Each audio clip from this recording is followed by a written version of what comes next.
Hello class 10th students, चलिए अब हम लोग ज्योग्राफी का फर्स्ट चैप्टर स्टार्ट करते हैं जिसका नाम है रिसोर्स एंड डेवलपमेंट यानी संसाधन और विकास। रिसोर्स कहते हैं संसाधन को और विकास यानी डेवलपमेंट। अब हम एक एक करके दोनों शब्द को पहले समझेंगे और ज्योग्राफी में इसकी क्या इम्पोर्टेंस है, क्यों इस चैप्टर का नाम रिसोर्स एंड डेवलपमेंट रखा गया है, इसके बारे में भी थोड़ा समझेंगे। Everything available in our environment which can be used to satisfy our need provided it is technologically accessible, economically feasible and culturally acceptable can be termed as resource।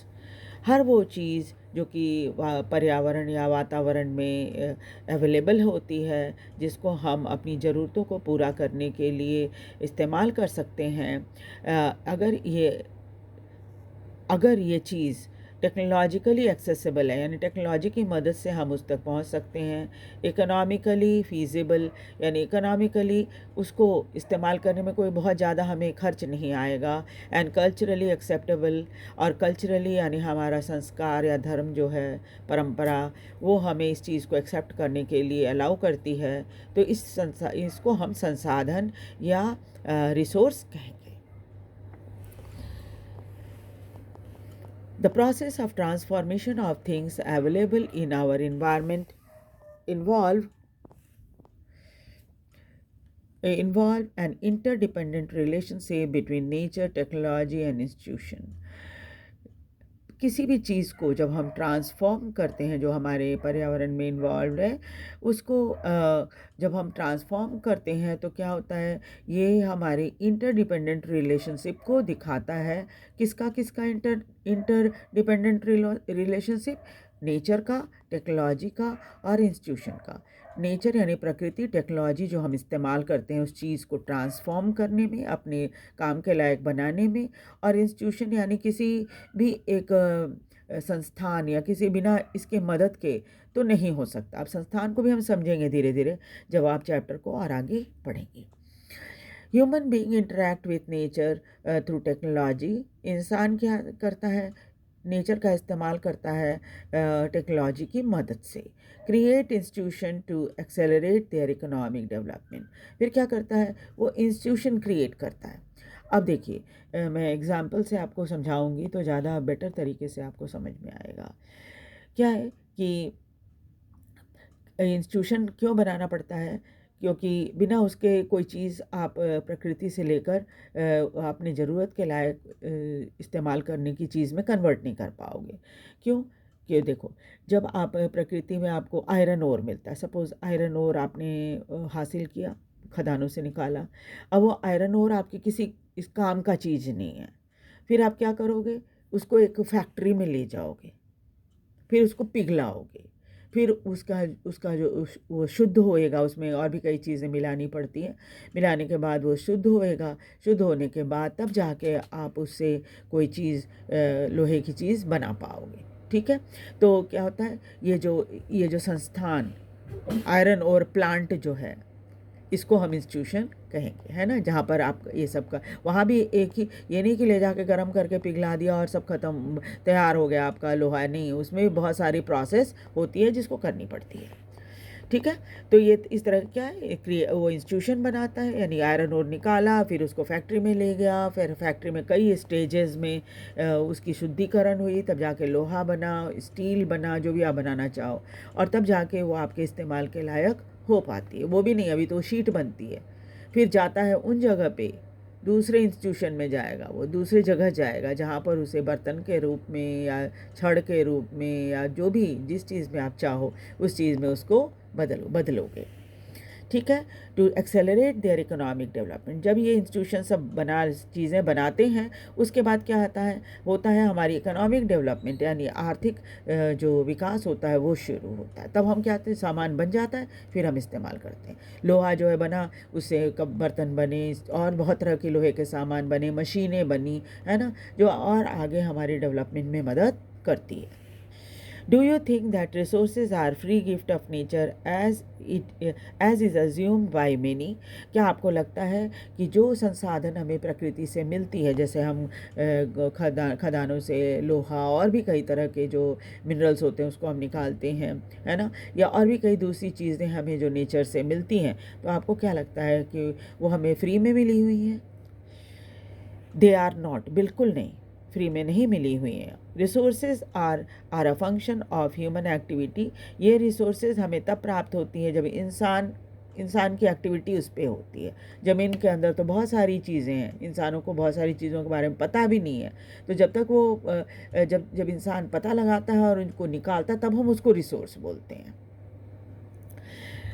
Human beings himself are essential component of resource, और इंसान खुद भी एक resource है जिसको human resource कहा जाता है। They transform material available in our environment into resources. फिर क्या करता है, इंसान ही उन चीज़ों को निकालता है, चाहे जो ज़मीन से निकालना हो, खदानों से निकालना, जैसे भी निकालना हो, निकालता है, और निकालने के बाद तब जाके उसको इस्तेमाल करने के लायक बना पाता है, और फिर उसको इस्तेमाल करता है। इस्तेमाल करने के लायक पहले बनाता है, फिर उसको इस्तेमाल करता है। These resources can be classified in the following वे। उसको हम कई स्टडी करने के पॉइंट ऑफ व्यू से उसको हम कुछ कैटेगरी में रख देते हैं ताकि हम आसानी से उसे समझ सकें। On the basis of origin, जब हमें कोई चीज़ ओरिजिन के बेसिस पर देखना हो तो हम क्या देखते हैं, बायोटिक और एबायोटिक। बायोटिक यानी कि जो जीवित होती हैं, है ना, जो जीवित रूप में प्रकृति से मिलती हैं, और एबायोटिक यानी जो जीवित रूप से नहीं होती, जीवित रूप में नहीं होती। On the basis of exhaustibility, ख़त्म होने के, उसके इस्तेमाल करने पर जो ख़त्म होता है, वो उसके हिसाब से भी दो कैटेगरी बनाई गई है। एक तो होती है रीन्यूएबल, एक बार ख़त्म हो गया आप उसको दोबारा बना लो, और एक नॉन रीन्यूएबल, जो एक बार ख़त्म हो गया तो फिर दोबारा कभी नहीं बन पाएगा, दोबारा आप उसको नहीं बना सकते। जैसे पेपर है, पेपर को आप जला दो, राख हो जाएगा, फिर राख से पेपर बना पाओगे क्या? नहीं। तो ये क्या हो गया, ये नॉन रिन्यूएबल हो गया। On the basis of ownership, मालिक कौन है इसका? इंडिविजुअल, कोई व्यक्ति है, या फिर पूरी कम्युनिटी है, या फिर राष्ट्र है, या अंतर्राष्ट्रीय है। On the basis of status of development, development के पॉइंट ऑफ व्यू से कितना डेवलपमेंट हो सकता है, किसी में पोटेंशियल होता है डेवलप होने का, कुछ ऑलरेडी डेवलप्ड स्टॉक होते हैं, और कुछ रिजर्व होते हैं जो कि हम फ्यूचर के लिए रखते हैं। अब यहाँ देखिए जो नीचे फ्लो चार्ट बना हुआ है, इसमें देखिए क्या क्या चीज़ें, ये आम रिसोर्स है, इससे आप और आसानी से समझ पाओगे। रिसोर्स है, यह है नेचुरल, यह है ह्यूमन रिसोर्स। नेचुरल रिसोर्सेज में क्या क्या चीज़ें आ जाती हैं, रिन्यूएबल और नॉन रिन्यूएबल, जिन चीज़ों को आप रिन्यू कर सको, जिनको नहीं रिन्यू कर सको। जितने फॉसिल फ्यूल होते हैं वो सभी के सभी नॉन रिन्यूएबल होते हैं। फॉसिल फ्यूल आप समझती हो, फॉसिल फ्यूल मतलब वो चीज़ें जो आप एक बार इस्तेमाल कर दो और ख़त्म हो जाए, जैसे पेट्रोल है, नेचुरल गैस है ना, ये सब चीज़ें एक बार इस्तेमाल करो, ख़त्म हो जाएगा, फिर दोबारा नहीं आएगा। उसके बाद है रिन्यूएबल में बहुत सारी ऐसी चीज़ें जैसे कंटिन्यूअस एंड फ्लो, जिसमें विंड वाटर है, बायोलॉजिकल में नेचुरल वेजिटेशन है, और वाइल्ड लाइफ है। और इधर जो नॉन रिन्यूएबल है उसमें रिसाइक्लेबल मटेरियल, जैसे मेटल को आप रिसाइकिल कर सकते हो, है ना। आप देखते हो आपके घर में जितने बर्तन वगैरह होते होंगे उसको आप दे देते हो शॉप में, और फिर उसके जगह पे दूसरा ले, तो रीन्यू हो जाए, वो दोबारा से उसका इस्तेमाल। और फिर वो क्या करता है, शॉप वाला वो दे देता है वहाँ जहाँ पर इसको फिर से पिघला के नए रूप में कोई चीज़ बना दी जाती है। नॉन रिसाइक्लेबल, ऐसी चीज़ें जो रिसाइकल नहीं होती, जैसे फॉसिल फ्यूल, जैसे अभी तुरंत मैंने बताया था आपको एग्जांपल में, पेट्रोल है, नेचुरल गैस है, कोल है ना, ये सब चीज़ें क्या है, एक बार इस्तेमाल हो गई ख़त्म हो जाती हैं, फिर दोबारा आप उसको नहीं बना सकते। स्ट्रक्चर एंड इंस्टीट्यूशन, ह्यूमन में क्या होती है, स्ट्रक्चर और इंस्टीट्यूशन होता है, और क्वांटिटी और क्वालिटी होती है ह्यूमन रिसोर्स में, ठीक है। अब हम देखेंगे टाइप्स ऑफ रिसोर्सेज कितनी तरह की होती हैं, जिसका हमने पहले अभी पढ़ा था पॉइंट वाइज। अब हम उसकी डिटेल पढ़ेंगे। तो क्या, on the basis of origin के बेसिस पर हमने देखा था बायोटिक और एबायोटिक होते हैं। तो बायोटिक में क्या होते हैं, it is obtain from biosphere, इसे बायोस्फीयर से प्राप्त होता है, और ये इन सब चीज़ों में लाइफ होती है। है ना, जिसमें ह्यूमन बीइंग भी आ जाते हैं, फ्लोरा फौना पेड़ पौधे सभी आ जाते हैं, फिशरीज़ और लाइव स्टॉक यानी जीव जंतु जानवर जो हम पालते हैं वो सभी आ जाते हैं इसके अंदर। एबायोटिक में all those things which are composed of non living thing, जो चीज़ें नॉन लिविंग थिंग्स होती हैं उसको एबायोटिक कहा जाता है, जिनमें रॉक है, मेटल्स हैं, ये सभी के सभी। और उसके बाद बेसिस ऑफ एग्जॉस्टिबिलिटी के हिसाब से भी हमने देखा renewable and non renewable. Renewable क्या होता है? Resources which can be renewed और रिप्रोड्यूस बाय फिजिकल, केमिकल और mechanical process are known as renewable और रीप्लेनिशेबल रिसोर्सेज। रिन्यूएबल रिसोर्सेज उनको कहा जाता है जिसको आप रिन्यू कर सको, दोबारा से बना सको या फिर रिप्रोड्यूस कर सको, और उसके लिए आपको कोई भी फिजिकल, केमिकल और मैकेनिकल प्रोसेस इस्तेमाल करना पड़े तो आप कर सकते हो, है ना। और उसके इस तरह की चीज़ें जो होती हैं जिसको हम इन तीनों प्रोसेस से रिन्यू कर सकते हैं, यानी फिजिकल, केमिकल और मैकेनिकल प्रोसेस से रिन्यू कर सकते हैं, उसको रिन्यूएबल या रीप्लेनिशेबल यानी जो ख़त्म नहीं हो रिसोर्स, वो उस कैटेगरी में रखा जाता है। जैसे सोलर एनर्जी है, धूप रोज़ निकलती है, सूरज रोज़ निकलता है, आप उसका इस्तेमाल डेली कर सकते हो। विंड एनर्जी, हवा बहती है, आप उसका इस्तेमाल कर सकते हो। वाटर, फॉरेस्ट, वाइल्ड लाइफ, इन सभी का इस्तेमाल आप कर सकते हो। द रिन्यूएबल रिसोर्सेज में further be divided into continuous and flow, और रिन्यूएबल रिसोर्सेज को हम कंटिन्यूस और फ्लो दो कैटेगरी में भी डाल सकते हैं। उसके बाद है non renewable. Non renewable resources क्या होता है? This occur over a very long period, geological time. अब क्या है, नॉन रिन्यूएबल सोर्सेज को बनने में बहुत लंबा समय लग जाता है। Mineral and fossil fuel are example of such resources. Mineral and fossil fuel हजारों लाखों साल लग जाते हैं इसको बनने में। These resources take million of years in their formation. Million of years लग जाते हैं इसको तैयार होने में धरती के अंदर। Some of resources like metals are recyclable. Metal को आप रिसाइकल कर सकते हो, है ना। जैसे कोई चीज़ टूट फूट जाए, लोहे की चीज़ या और किसी मेटल की चीज़ टूट फूट जाती है, फिर आप क्या करते हो? उसको रिसाइकिल करते हो, उसको दे देते हो, कबाड़ी को दे देते हो, या बर्तन होता है तो बर्तन की दुकान में दे देते हैं। बर्तन की दुकान और कबाड़ी वाला क्या करेगा? फिर वो उन जगहों पे उसको बेचता है जहाँ पर इन चीज़ों को पिघला कर फिर कोई नई चीज़ बनाई जाती है, और इसलिए इसको रिसाइक्लेबल कहते हैं। मेटल जो होती है रिसाइक्लेबल होती हैं। Some like fossil fuel can not be recycled, लेकिन फॉसिल फ्यूल जो होता है उसको आप रिसाइकल नहीं कर सकते। Get exhausted with their use, एक बार आप इस्तेमाल करो उसके बाद वो ख़त्म हो जाती है। On the basis of ownership, मालिक कौन है इसका, इसके बेसिस पर individual, community owned and then national resources and international resources. अब देखिए individual resource, these are also owned by privately और privately by individual। जो इंडिविजुअल रिसोर्सेज होता है उसका मालिक कोई व्यक्ति होता है। Many farmers own land, जैसे किसानों के पास बहुत सारी ज़मीन होती है, which is allotted to them by government against the payment of revenue। वो क्या है, पैसा खर्च करके उस ज़मीन को खरीदे हुए होते हैं, सरकार को पैसा देते हैं और ख़रीदते हैं। In villages, there are people with land ownership, but there are many who are landless।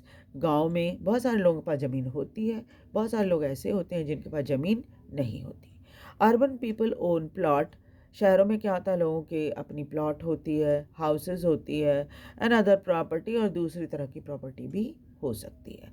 Plantation, pasture land, pond, water in wells are some of the example of resources ownership by individual. ये सब चीज़ें भी, plantation, pasture land, pond, water in wells, ये सभी भी किसी खास व्यक्ति का हो सकता है।